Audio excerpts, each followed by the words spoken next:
Viewers আসসালামু আলাইকুম, আশা করি সবাই ভালো আছেন। আপনাদের মাঝে আমি আজকে চলে আসলাম এয়ারপোর্টে। তো আজকে হচ্ছে লেগে যেহেতু আজকে মাসের শেষ 31 তারিখ। তো সেই ক্ষেত্রে হচ্ছে লেগে বছরের যেহেতু অনেকের ঈদ যাত্রার ক্ষেত্রে হচ্ছে অনেকে ছুটিতে আসতেছেন বাংলাদেশে, তেমনই আমার এক প্যাসেঞ্জার হচ্ছে আসতেছেন। তিনি অবশ্য আমাকে আসতে বলছেন, এই জন্য অবশ্য আমার আশা লাগছে অনেক কষ্ট করে। তো আজকে আসার পথে অনেক জ্যাম পেয়েছি, বিঘ্ন করছে। কারণটা হচ্ছিল যারা হচ্ছে বিদেশের মাটিতে আছেন আর ঈদের বাজারে তাদেরকে হচ্ছে ছুটি দিচ্ছে। তো ছুটির কারণে প্রচণ্ড পরিমাণে ভিড় হচ্ছে।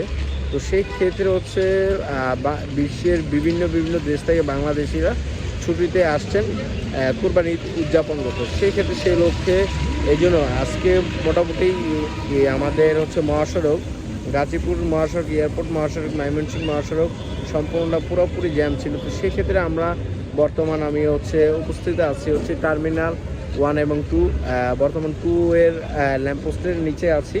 তো এখানে আজকে আপনাদেরকে একটু দেখাবো ভিতরের দৃশ্য, এয়ারপোর্টের যে কী অবস্থা পরিস্থিতি। আর ঈদের পরে হচ্ছে অনেকের একটু কষ্ট হইতে পারে, ঈদের পরেও কিন্তু একটা যাওয়ার একটা স্রোত থাকে। এই জন্য অনেকের যাদের টিকিট কাটা আছে তারা তো টিকিট কেটে ফেলছেন, বাট নতুন করে যারা টিকিট কাটবেন আমি মনে করি ঈদের মধ্যে একটু ঝামেলা না করে, যদি কোনো যারা নতুন আছেন যারা যেতে চাচ্ছেন যদি হাতে সময় থাকে তাহলে হচ্ছে এই টিকিটটা কাটবেন ঈদের 1 সপ্তাহ পর বা 2 সপ্তাহ পরে, মানে রিল্যাক্সে একটু যাওয়ার চিন্তা ভাবনা করবেন। আর না হলে হচ্ছে বিভিন্ন জায়গায় বিঘ্ন ঘটবে, যাতায়াতে ফ্যামিলি নিয়ে আসা যাওয়া একটা ঝামেলা। আর যদিও আসেনি জাস্ট টাইমে রওনা দিবেন না, হচ্ছে হাতে 3-4 ঘন্টা 5 ঘন্টা সময় রেখে তারপরে রওনা দিতে হবে।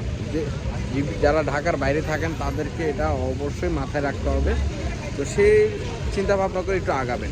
তো চলুন আমরা আজকে আপনাদেরকে এয়ারপোর্টের ভিতরে একটু দৃশ্যটা আপনাদেরকে দেখাবো। চলুন তো ভিউয়ার্স।